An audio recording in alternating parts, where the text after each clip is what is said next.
ನೋಡಿ seventh one ಏನ್ ಕೊಟ್ಟಿದ್ದಾರೆ. A right triangle A B C with sides 5 centimeter, 12 centimeter and 13 centimeter is revolved about the side 12 centimeter. Find the volume of the solid so obtained ಅಂತ ಕೊಟ್ಟಿದ್ದಾರೆ. Okay, ಅವರು volume find out ಮಾಡಿದ್ದಾರೆ. First ಏನ್ ಹೇಳಿದಾರೆ ನೋಡ್ರಿ, ಒಂದು right triangle ಇದೆ ಇಲ್ಲಿ ಎ ಬಿ ಸಿ ಅಂತ. ಇದನ್ನ ನೋಡಿ 12 ಸೈಡ್ಸ್ ಕೊಟ್ಟಿದ್ದಾರೆ, ಎಷ್ಟೆಷ್ಟಿದಾವೆ ಅಂತ. ಇನ್ನು ಈಸ್ ರಿವಾಲ್ವ್ಡ್ ನೋಡಿ, is revolved about the side 12 centimeter ಅಂದ್ರೆ ಈ ಹೀಗಿದೆ ಅಲ್ವಾ, ಈ ರೈಟ್ ಟ್ರಯಾಂಗಲ್ ನ ರಿವಾಲ್ವ್ ಮಾಡಿದ್ರೆ, ಈ ತರ ರಿವಾಲ್ವ್ ಮಾಡಿದ್ರೆ ಯಾವ ರೀತಿ ಆಗತ್ತೆ ನೋಡಿ, ಈ ರೀತಿ ಆಗತ್ತೆ ಅಲ್ವಾ. ಈ ತರ ರೌಂಡ್ ರೌಂಡ್ ರೌಂಡ್ ರಿವಾಲ್ವ್ ಮಾಡ್ಬೋದಲ್ವಾ. ಈ ರೀತಿ ರಿವಾಲ್ವ್ ಮಾಡಿದಾಗ ಏನಾಗುತ್ತಲ್ಲ ಸಾಲಿಡ್. ಸೊ ಈ ಸಾಲಿಡ್ ವಾಲ್ಯೂಮ್ ಫೈಂಡ್ ಔಟ್ ಮಾಡಿ ಅಂತ ಹೇಳಿದ್ದಾರೆ. ಸೊ ಈ ರೀತಿ ಆದಾಗ ಇದು ಯಾವ ಶೇಪ್ ತಗೊಂತು, ಕೋನ್ ಶೇಪ್ ತಗೊಂತಲ್ವಾ. ಸೊ ಕೋನಿಂದ ನಾವು ವಾಲ್ಯೂಮ್ ಫೈಂಡ್ ಔಟ್ ಮಾಡ್ಬೇಕು ಅಂತ ಅರ್ಥ. ಸೊ ವಾಲ್ಯೂಮ್ ಆಫ್ ಸಾಲಿಡ್ ಅಂತ ಬರೆಯೋಣ.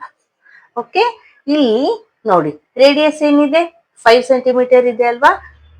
ಫಸ್ಟ್ ಫಾರ್ಮುಲಾ ಹಾಕೋಣ. Volume of solid cone formula ಏನು, 1/3 πr² h.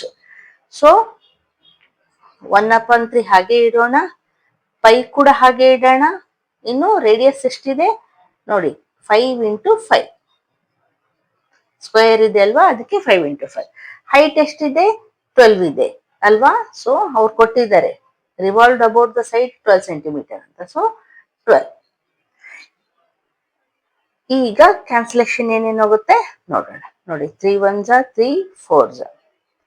ಸೊ ಏನ್ ಉಳಿಯತ್ತೆ, ಪೈ ಹಾಗೆ ಯಾಕೆ ಹೇಳಿದೀನಿ ಅಂದ್ರೆ ಹೇಳ್ತೀನಿ ನೋಡಿ. 5 5s 25, 25 4s 100. So 100 pi. ಇದು ವಾಲ್ಯೂಮ್ ಆಗಿರೋದ್ರಿಂದ ಯೂನಿಟ್ಸ್ ಏನಿದಾವೆ ಸೆಂಟಿಮೀಟರ್ ಇದೆ. ಸೊ ಸೆಂಟಿಮೀಟರ್ ಕ್ಯೂಬ್ ಅಂತ ಆನ್ಸರ್ ಬರಬೇಕು. ಓಕೆ, ಪೈ ಹಾಗೆ ಇಡೋಣ.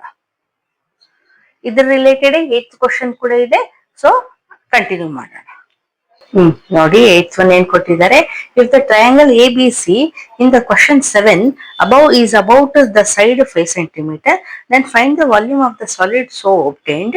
Find also the ratio of the volumes of the two solids obtained in question 7 and 8 ಅಂತ ಕೊಟ್ಟಿದ್ದಾರೆ.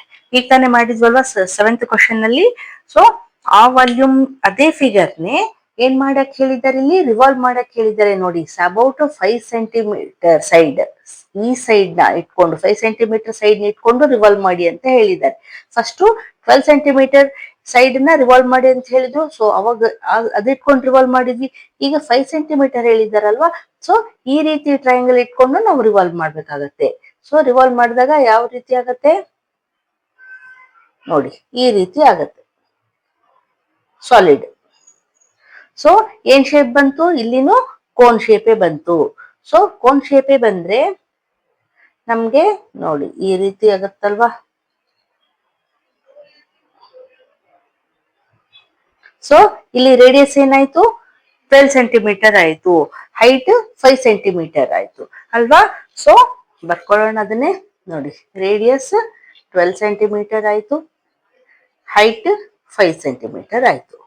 ಈಗೇನ್ ಫೈಂಡ್ ಮಾಡಕ್ ಹೇಳಿದ್ರೆ ವಾಲ್ಯೂಮ್. ಸೊ ಬರ್ಕೊಳ್ಳೋಣ, volume of cone or solid ಅಂತ ಬರೀರಿ. ಫಾರ್ಮುಲಾ ಏನು, 1/3 πr² h. ಈಗ 1/3 ಬರಿತೀನಿ, ಪೈ ಹಾಗೆ ಇಟ್ಕೊಳ್ಳೋಣ.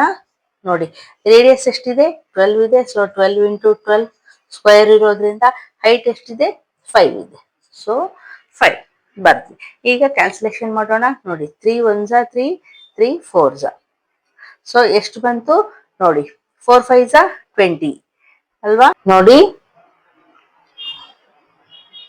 20 × 12 ಮಾಡೋಣ. 4 5s 20 × 12, 12 0s 0, 12 2s 24. ಸೊ ಏನ್ ಬರುತ್ತೆ ವಾಲ್ಯೂಮ್ 240. ಯೂನಿಟ್ಸ್ ಏನಿದೆ ಸೆಂಟಿಮೀಟರ್ ಇದೆ. ಸೊ ಸೆಂಟಿಮೀಟರ್, ಸಾರಿ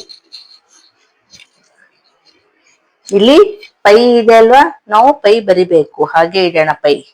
240 pi centimetre cube. Okay, so ಇದಾಗಿತ್ತು. ಇದು ಒಂದ್ ಕ್ವಶನ್. ಇನ್ನೊಂದು ಪಾರ್ಟ್ 2 ನಲ್ಲಿ ಇನ್ನೊಂದು ಪಾರ್ಟ್ ಏನ್ ಕೊಟ್ಟಿದ್ದಾರೆ, find also the ratio of the volumes of two solids obtained in question 7 and question 8 ಅಂತ ಕೊಟ್ಟಿದ್ದಾರೆ. ಸೊ ಫಸ್ಟ್ 7th ಕ್ವಶನ್ ಅಲ್ಲಿ ವಾಲ್ಯೂಮ್ ಏನ್ ಬಂದಿತ್ತು ನೋಡಿ. 7th ಕ್ವಶನ್ ಅಲ್ಲಿ ವಾಲ್ಯೂಮ್ 100 ಪೈ ಸೆಂಟಿಮೀಟರ್ ಕ್ಯೂಬ್ ಬಂದಿತ್ತು. ಈಗ ಅವ್ರೇನ್ ಕೇಳಿದ್ದಾರೆ, ರೇಷಿಯೋ ಕೇಳಿದ್ದಾರೆ. ಇದು ಕ್ವಶನ್ 8. ಎರಡದ್ದು ಕ್ವಶನ್ ಕೇಳಿದರೆ, ಫಸ್ಟ್ 7th ಕೇಳಿದರೆ, ಆಮೇಲೆ 8th ಅಲ್ವಾ. ಸೊ ನಾವೇನ್ ಬರ್ಕೋಬೇಕು, ratio is equals to question 7 ಹಾಕೋಣ volume upon question 8th volume ಹಾಕೋಣ. ಸೊ ಕ್ವಶನ್ 7 ಏನ್ ಬಂದಿತ್ತು, ವಾಲ್ಯೂಮ್ 100 ಪೈ ಬಂದಿತ್ತು. ಕ್ವಶನ್ 8 ಏನ್ ಬಂದಿದೆ, 240 ಪೈ ಬಂದಿದೆ. ಸೊ ನೋಡಿ, ಪೈ ಪೈ ಕ್ಯಾನ್ಸಲ್ ಆಯ್ತು, 1010 ಕ್ಯಾನ್ಸಲ್ ಆಯ್ತು. ಇನ್ನು 2 5 2 12. ಸೊ ಏನ್ ಬರುತ್ತೆ, 5/12 ಬಂತು. ಸೊ ನಾವೇನ್ ಹೇಳ್ಬೋದು, ರೇಷಿಯೋ ಈಸ್ 5:12 ಅಂತ ಹೇಳ್ಬೇಕು. Okay, this is the answer. Okay, understand ಆಯ್ತಾ? ಈಗ ನೆಕ್ಸ್ಟ್ ಒನ್.